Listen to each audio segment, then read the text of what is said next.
میں شروع کرتا ہوں بس اللہ کا نام لے کے.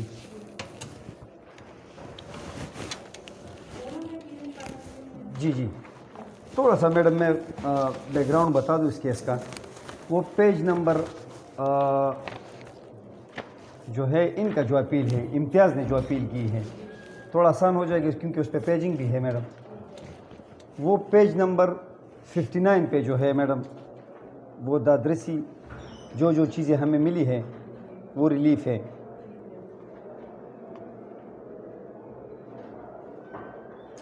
آپ کے سامنے میڈم یہ فرسٹ جو ہے recovery of 2 tola gold ornaments, ٹھیک ہے جی. Recovery of 7 marla house situated فلانا. ریکوری آف مینٹینس الاؤنس 3000 روپے. اور ریکوری آف ڈاوری آرٹیکلز ہے madam. Defendant is held entitled for the decree of restitution of conjugal right subject to payment of entire dower and maintenance to the plaintiff. یہ simple issue جو ہے madam میں نے challenge کی ہے، ٹھیک ہے جی. میرے اپیل میں یہ ایشو چیلنج ہے. اور ان کا جو اپیل ہے میڈم وہ تو آپ کو میں نے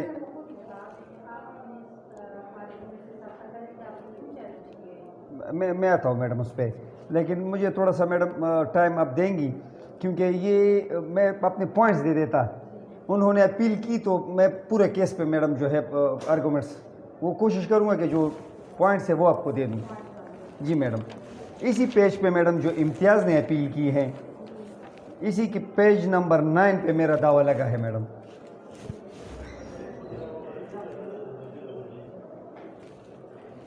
پیج نمبر 9 پہ میرا دعویٰ لگا ہے امتیاز کے اپیل میں میڈم ہے میڈم. دلاپان حق مہر 5 تولہ طلائی زیورات یا اس کی بازاری قیمت 3 تولہ ادا ہو چکے ہیں، جبکہ 2 تولہ تاحال بذمہ مطالعہ واجب الادا ہے. دلاپان 7 مرلے مکان. دلاپان خرچہ خوراکہ. دلاپان پاراجات و قیمتی عروسی و پوشیدی سامان جہیز مطابق فہرست. ٹھیک ہے میڈم.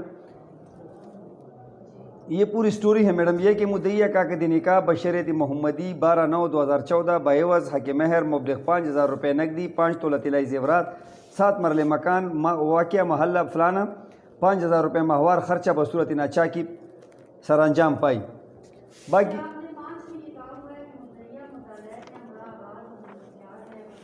عرض کرتا ہوں میڈم اس پہ آ جاتا ہوں کراس میں آئیں گے. ٹھیک ہے میڈم اس پہ آ جاتے ہیں.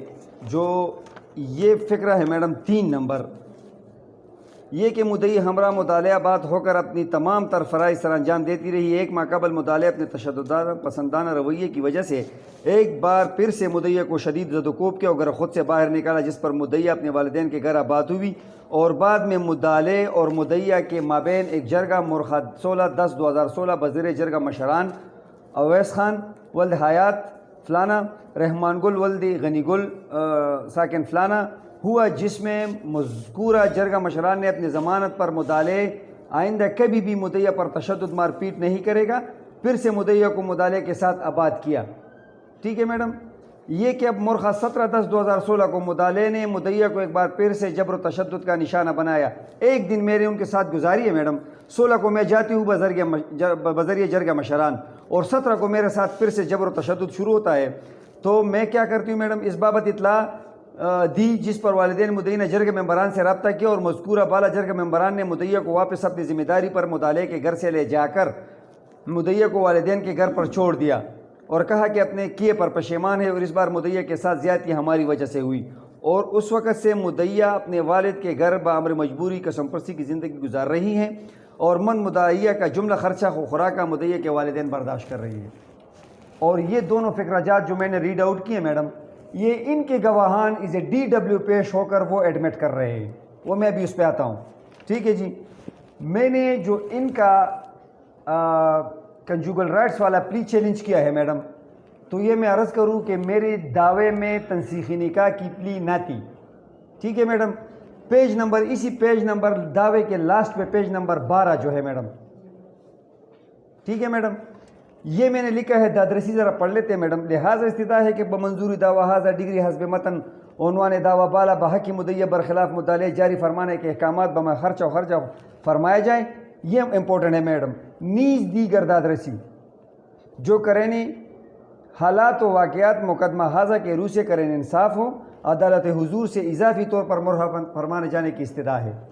تبھی میں نے آگے اپیل میں ڈیزولوشن کا جو ہے on the basis of cruelty non maintenance اور یہ پلی میں نے اپنے اپیل میں لی ہیں. اس پہ آتے ہیں میڈم وہ بالکل پروف ہے. حق مہر کی بابت میڈم ان کا جو ریٹن سٹیٹمنٹ ہے وہ پیج نمبر 13 پہ ہے. پیج نمبر 13 آپ کے سامنے میڈم. بالکل جی میڈم. فقرہ نمبر 1 ہے واقعاتی. جی ایک کو پڑھ لیتے, ایک کو واقعاتی ایک نمبر فقرہ جو ہے یہ پڑھ لیتے میڈم. یہ کہ فقرہ نمبر 1 عرض دعویٰ اس تک درست ہے کہ فریقین کے عقد نکاح بروئی شریعت محمدی مرخبارہ 9/2014 کو بمقام بڑابیر پشاور ہوئی تھی اور حق مہر مدعیہ مبلغ 5,000 روپے نقدی 5 تولہ طلائی زیورات اور مکان رقبہ 7 مرلے بوقت شادی مقرر ہوئے ہیں. ٹھیک ہے میڈم. جو کہ بوقت شادی مدعیہ کو ادا چکے ہیں اور مدعلے کے ذمہ واجب الادا نہ ہے. ایڈمٹڈ ہے میڈم. اب یہاں پہ یہ اسپیشل پلی لے رہے ہیں کہ جی ہاں یہ چیزیں مقرر ہوئی تھی لیکن ہم نے ادا کی. یہ میں نے اور بھی اس سے تھوڑا سا وضاحت سے کنفرم کیا میڈم, کیونکہ ان کے ایویڈنس پہ آتے ہیں تو پھر یہ بات جو ہے یہ اور بھی کلیئر ہو جائے گی. اور لاسٹ پہ میڈم فقرہ نمبر 6 میں یہ کہتے ہیں البتہ سامان جہیز ان کے کمرے میں مدعیہ نے متفصل کیا ہوا ہے, مکفل کیا ہوا ہے, تالا لگایا ہوا ہے میڈم. میں ایک گواہ پیش کرتا ہوں. PW1 میڈم یہی سٹوری سناتا ہے جو میرا پیج نمبر 16 پہ PW1 ہے میڈم. جو میری دعویٰ میں ہے وہی سٹوری ہے کہ مہر اور یہ چیزیں ان کے متعلق یہ سناتے ہیں. PW2 جو ہے میڈم یہ بھی نکاح نامہ کا گواہ ہے اور موجود تھا. ٹھیک ہے میڈم. یہ PW2 ہے اور یہ بھی ان کے سٹیٹمنٹ میں اسی طرح کی سٹوری ہے. یہ PW3 کریم اللہ جو ہے یہ مدعیہ کا والد ہے, یہ بھی یہی سٹوری سنا رہا ہے. ٹھیک ہے میڈم. اب مدعیہ کا جو ہے میڈم بیان بطور PW4 26 پیج پہ ہے. یہ امپورٹنٹ ہے میڈم. اور اس کے ساتھ میں میڈم تھوڑا سا کراس بھی پڑھ لوں گا کیونکہ میں جو کہہ رہا ہوں وہ کراس میں مجھ سے کنفرم کیا جا رہا ہے. ٹھیک ہے میڈم. یہ تو میں نے اپنے بیان میں یہ سب کچھ کہہ دیا ہے.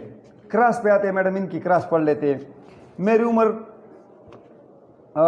مجھے علم نہ ہے, کاغذات میں درج ہے. میں نے بھی جمعہ تک تعلیم یافتہ ہوں, گورنمنٹ مڈل اسکول سے پڑھتی تھی. نکاح میری مرضی اور رضامندی سے ہوئی تھی. بوقتی نکاح میرے نکاح بزور نہ تھا. نکاح نامہ ایگزبٹ PW4 اور 1 پر میرا دستخط جو آج عدالت حضور میں اصل پرت پر میں نے ملاحظہ کیا جو کہ میرا ہے, جس کی میں تصدیق کرتی ہوں. ٹھیک ہے میڈم. مجھے نکاح کے گواہان کے یاد نام ہے, اسی طرح کا بینامہ کے گواہان کے نام بھی یاد نہ ہے. میرا نکاح نامہ میں میرے حق مہر مدعی نے 5 تولہ طلائی زیورات 7 مرلے آباد مکان اور 5,000 خرچہ مجھے صرف 3 تولہ زیورات پہنائے گئے, جبکہ باقی مہر اور خرچہ بذمہ مدعلے واجب الادا ہے. کراس میں یہ کنفرم کر رہے ہیں میڈم. مجھے مدعلے نے گھر خود سے بے دخل کیا تھا. لاسٹ پہ ہے میڈم. کوئی باپ یہ نہیں چاہتا کہ اس کی بیٹی اس کے گھر برباد ہو جائے اور اس کو اپنے گھر بٹھائے. مجھے جب مدعلے گھر خود سے نکالا تو جرگہ نہ ہوا, جبکہ میرا والد مدعلے کے گھر خود آباد کرنے کے لیے لے جاتا تھا. مدعلے پہلے جرگہ نہ کرتے تھے, جبکہ جرگہ ہوا تو میرے والد نے مجھے جرگے کے حوالے کیا تھا. وہ دعوے میں میڈم یہی سٹانس میرا ہے. فقرہ نمبر 4 ہے آئی تھنک. جرگہ ممبران نے مجھے مدعلے کے گھر آباد کرنے کی غرض سے لے گئی تو ایک دن بعد مدعلے نے مجھ پر دوبارہ تشدد کیا. گھر خود سے نکالا تو میں نے پڑوسی کے گھر سے والد کو اطلاع دی تو جرگہ ممبران مجھے والد کے گھر لے گئی اور تاحال اپنے والد کے گھر رہائش پذیر ہوں. اگر مدعلے آباد کرنا چاہتا ہے تو وہ مجھ پر اتنا تشدد نہ کرتا. ٹھیک ہے میڈم. اب مدعلے نے گھر آباد کرنے کی کچھ بھی نہ چھوڑا. 3 سال سے میں اپنے والدین کے ہاں رہائش پذیر ہوں. مدعلے نے مجھے اب تک نہ کیا اور اب نہ کرے گا. ٹھیک ہے میڈم. 3 سال کا عرصہ یہاں پہ بھی آیا ہوا ہے. ان کے جو امپورٹنٹ گواہ ہے میڈم وہ DW1 ہے, پیج نمبر 29 پہ ہے. ٹھیک ہے جی. ان کے کراس پہ آتے ہیں میڈم. چیف میرے فیور میں ہے، لیکن کراس پہ آتے ہیں. میں ہسپتال میں ملازم ہوں. یہ مطالعے کا بھائی بھی ہے میڈم، اور ان کا مختار خاص بھی ہے. مطالعے صاف فوڈ کمپنی میں ملازم ہیں. مطالعے کی تقریباً 1 لاکھ تک تنخواہ ہے میڈم. ٹھیک ہے جی. جب مینٹیننس کی تقرری ہوگی میڈم تو یہ امپورٹنٹ ہے یہ فیکٹ. یہ کہنا غلط ہے کہ مدعی مبلغ 5,000 روپے ماہوار خرچہ خوراک کا 17/10/2016 تا تصفیہ حقدار ہے. جملہ تجویز غلط ہے. خود کہا کہ مدعی کو ماہوار خرچہ مطالعے نے دی ہے اور آئندہ بھی دے گا. یہ درست ہے کہ میرے ساتھ مدعی کو خرچہ خوراک کی ادائیگی کی ثبوت نہیں ہے. اور از خود کہا کہ مدعی کو جو خرچہ بیچتا تھا وہ میاں بیوی کے درمیان ہوتا تھا. یہ کہنا غلط ہے کہ میرا خود کہا بیان مبنی پر جھوٹ ہے. جواب: دعویٰ پر آج میں نے اپنا دستخط دیکھ لیا جس پر میرا دستخط درست طور پر ثبت شدہ ہے، اور میں نے بطور مختار خاص اپنے وکیل صاحب کو بتایا ہے اور اس نے درست تسلیم کیا ہے. یہ درست ہے کہ میرے جواب دعوے کے ساتھ کوئی ایسی دستاویز نہ ہے کہ جس سے یہ ثابت ہو کہ ہم نے مدعیہ کو مکان بشکل 7 مرلے مدعیہ کو دیا ہے. اسی طرح 5 تولے کی ادائیگی کی بابت بھی کوئی ثبوت نہیں ہے. یہ کہنا غلط ہے کہ مدعی کا جملہ خرچہ خوراک حق مہر بذمہ مطالعہ حال واجب الادا ہے اور مدعیہ اس کی قانونی و شرعی طور پر حقدار ہے. از خود کہا کہ مدعیہ بلا وجہ اپنے والدین کے ساتھ رہائش پذیر ہے اور مطالعے کے ساتھ آباد ہونے سے انکاری ہے، اس لیے کسی بھی قسم کی خرچہ خوراک کی حقدارانہ ہے. یہ درست ہے کہ میرے بیان ابتدائی میں نے مدعیہ کو موبائل استعمال کے بابت جو کچھ کہا ہے وہ میرے جواب دعوے میں تحریر نہ ہے. الزامات لگائے میڈم، جواب دعوے میں نہیں، یہ چیف میں انہوں نے الزامات لگائے. یہ امپورٹنٹ ہے میڈم. تقریباً 3 سال کا عرصہ ہوا ہوگا کہ مدعیہ اور مطالعے بطور میاں بیوی اور شوہر نہیں ملے. از خود کہا کہ مدعیہ بلا کسی وجہ اپنے والدین کے رہائش پذیر ہے. یہ کہنا غلط ہے کہ میرا از خود کہا بیان مبنی پر جھوٹ ہے. یہ درست ہے کہ مقدمہ کی دائرگی سے لے کر تاحال میرے بھائی مطالعے نے اور نہ میں نے بطور مختار خاص عدالت حضور میں کوئی خرچہ خوراک مدعیہ کو پیش کیا ہے. یہ 3 سال سے زیادہ عرصہ ہوتا ہے میڈم. کوئی خرچہ خوراک ان کو نہیں دیا گیا ہے. مدعیہ کے شکر میرے پاس آج کوئی ایسی تحریری ثبوت موجود نہ ہے کہ مطالعے نے مدعیہ کو دبئی سے کوئی خرچہ بھیجا ہے. یہ کہنا غلط ہے کہ بوجہ عدم ادائیگی نان نفقہ مدعیہ تنسیخی نکاح کی حقدار ہے. از خود کہا کہ مدعیہ کی دعوے میں تنسیخی نکاح کی کوئی دادرسی نہ ہے. سوال: اگر مدعیہ واپس باوجود آپ کے دوسرے بھائی کے نکاح آپ کے ساتھ تیار ہو جائے تو کیا آپ ان کو پشاور میں 7 مرلے مکان خرید کر اور ان کا جملہ حق مہر مطابق دعویٰ و خرچہ اپنے بھائی دینے کو تیار ہیں؟ تو جواب میں دے کہ میڈم میں اپنے 10 مرلے مکان میں ان کو آباد کرنے کے لیے تیار ہوں، صرف آباد کرنے کے لیے، دینے کے لیے نہیں. اور ساتھ جو چیزیں طلائی زیورات اور دوسری تحائف اور نقدی لے کر گئی ہیں وہ لے کر آئی. یہ درست ہے کہ میرے جواب دعوے میں یہ بات نہ ہے کہ مدعیہ طلائی زیورات، پیسے اور موبائل ساتھ لے کر گئی ہیں. مدعیہ جب رخصت ہو کر ہمارے گھر آئی تو ہمارے گھر کے لوگوں نے سامان گاڑیوں سے اتارا. سامان بھی ایڈمیٹڈ ہے. از خود کہا کہ مدعیہ کے گھر کے لوگ بھی موجود تھے اور اس بابت مدعیہ کی طرف سے لسٹ بھی موجود تھا. یہ درست ہے کہ مدعیہ کا سامان جہیز تاحال مطالعے کے گھر میں موجود ہے. از خود کہا کہ ازروی فہرست سامان موجود ہے. یہ کہنا غلط ہے کہ مدعیہ مطابق دعویٰ عنوان مدعیہ حقدار ہے. جملہ تجویز غلط ہے. یہ کہ دعویٰ مدعیہ نے طلائی زیورات کی اصولی تسلیم کی ہیں. اب آتے ہیں میڈم، یہ تو میں نے آپ کو بتا دیا کہ حق مہر جو ہے وہ ایڈمیٹڈ ہے، سامان جہیز جو ہے وہ ایڈمیٹڈ ہے، گھر سے جانا جو ہے وہ ایڈمیٹڈ ہے. ٹھیک ہے جی.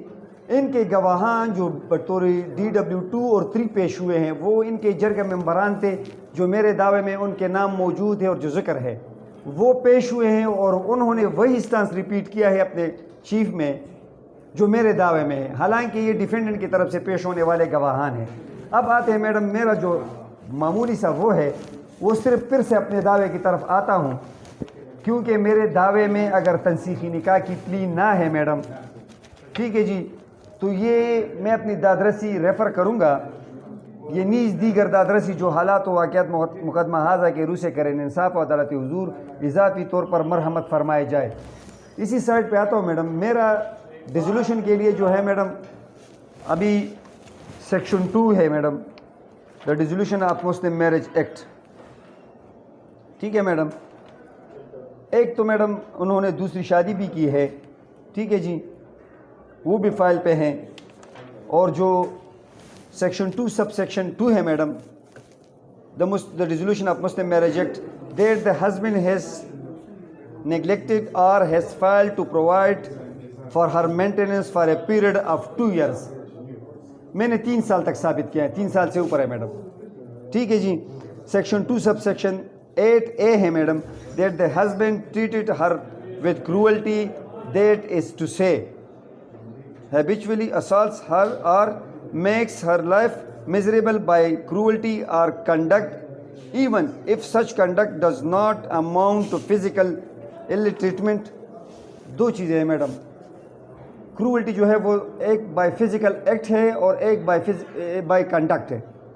بائی فزیکل ایکٹ بھی اگر کسی کو کوئی ہسبینڈ اپنے وائف کو 2 سال تک خرچہ خوراکہ نہیں دے رہا تو یہ کروولٹی میں شمار ہوگی میڈم.